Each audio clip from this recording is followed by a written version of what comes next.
vidas são exemplos vivos de Deus e seu amor, e seu amor. Olhares que nos cercam observando estão, se andamos a jornada com vigor, pois aqueles que passaram seu exemplo nos deixaram, e a tocha da verdade está agora em nossas mãos.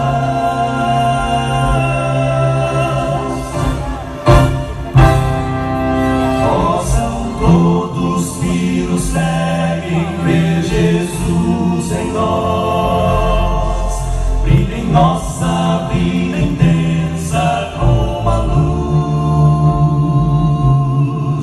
que o nosso caminhar possa demonstrar que a força que nos move vem da cruz.